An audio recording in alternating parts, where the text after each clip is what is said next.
إخواني ummadda Soomaaliyeed meelay joogtaba way idin salaamaya. Assalaamu alaykum wa rahmatullahi wa barakaatuh. Waxaan rabaa inaad ogaataan inaan aad uga xumaaday dhib weyn ay noo geysatay qalbigayaga u geysatay dhibaatadii ka dhacday magaalada Xamar iyo Afkuye dhexdooda ee lagu laayay dadkii masaakiinta ahaa oo ardada u badnaa oo waxay bixiyeen ay jirin lagu qarxiyay iyo xataa dad ajnabi oo Turki qaarkood ah.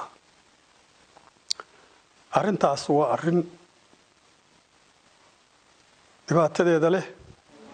Markii koowaadna ma aha marka la qarxinayo dadka. Sabaanada tan oo dhan fidno iyo balaayan ku dhex jiray.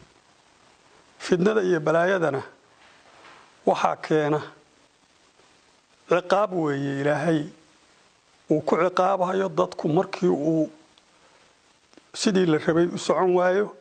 oo diintiisina sidii la rabay u haysan waayo asaguna sidii la rabay isu dhowri waayo muslimna sheeganaya. marka Ilaahay subhanahu wa ta'ala wuxuu yiri wa asaabakum musiibatin fa bima kasabat aydikum wa ya'fu an kathiir. wax kasta oo musiiba ah oo idin ku dhaca waxaad adinku gacmihiina ku geysateen weeye waliba markaas in badan la idin ka cafiyaa buu yiri Ilaahay subhanahu wa ta'ala. musiibada nagu dhacaysa marka dhibaato aan geysanay weeye haatan ma ayan bilaaban mar hore soo bilaabatay oo muddo soo jirtay. sida kaliya oo ay ku bixi kartaan waxa weeye Ilaahay in loo soo noqdo oo laga daayo dadka la leynayo dadka laga daayo iyo dhiigooda la xalaaleystay. Ilaahay subhanahu wa ta'ala quraankiisa wuxuu ku yiri man qatala nafsan bighayri nafsin aw fasadin fil ard faka'annama qatala an-nasa jamii'an.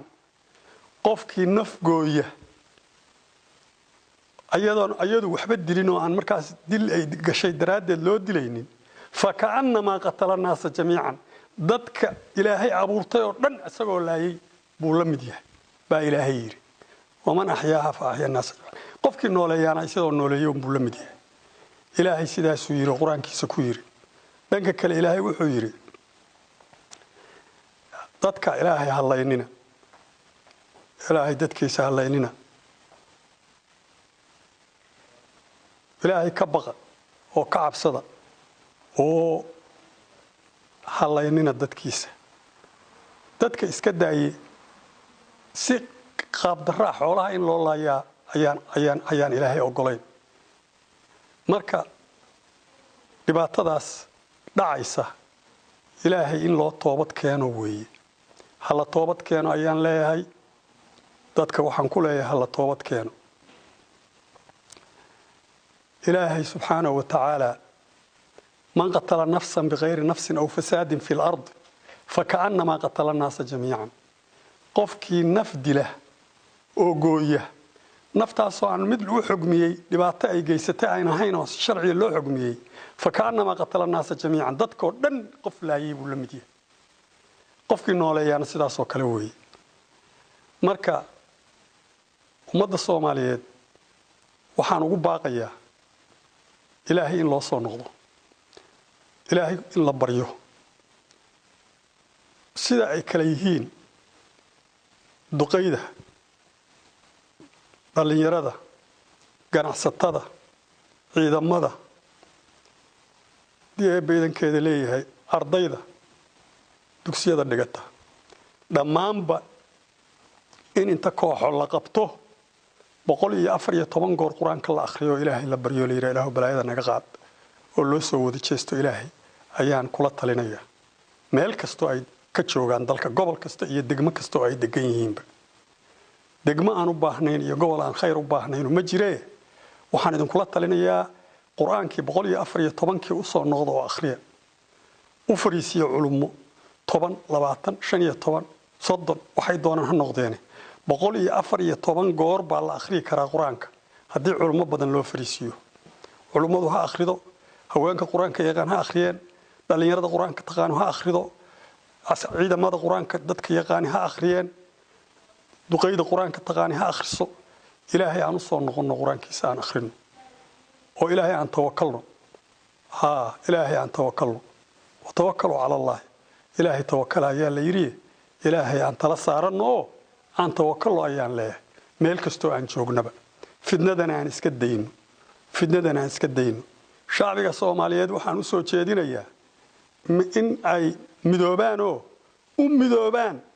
fidnada haysata sidii ay uga bixi lahaayeen cidda fidnadaas ku samaynaysa ama laynaysa ama baabi'inaysa inay meel uga soo wada jeestaan ayaan u soo jeedinayaa inayan noqonin dad aan iska warqabin oo maalin walba meel lagu qarxinaye dad iska warqaba oo ilaahay ka baqaya oo cidda fidnaynaysana iska qabanaya inay noqdaan ayaan rajaynayaa oo saasan kula talinayaa kulligeena in la isu yimaado haddee duqayda dhalinyarada haweenka ganacsatada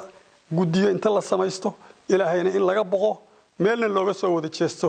wixii fidnaynaya oo qarxinaya oo baabi'inaya dalka jajabinaya guryaha madaxweyne farmaajo iyo xukuumaddiisaba waxaa xaqiiqo ah inay hayaan dadaal caalamka iyo qaramada midoobeyba laga aqoonsaday dadweynaha Soomaaliyeedna way ku kalsoon yihiin dadaalkaas intooda badan dowlad goboleedyadana ayana waa dadaalayaan haddaba waxaan ku talinayaa in inta gacmaha la isqabsado shacbiga iyo dowladduba dalka horumarintiisa laga shaqeeyo si joogto ahna loo wada socdo si looga baxo dhibaatada muddada tirada badan aan ku soo jiray oo dhinac walba naga haysata dalkuna uu u midoobo koonfur iyo waqooyi iyo qoraxsin intaba cafisna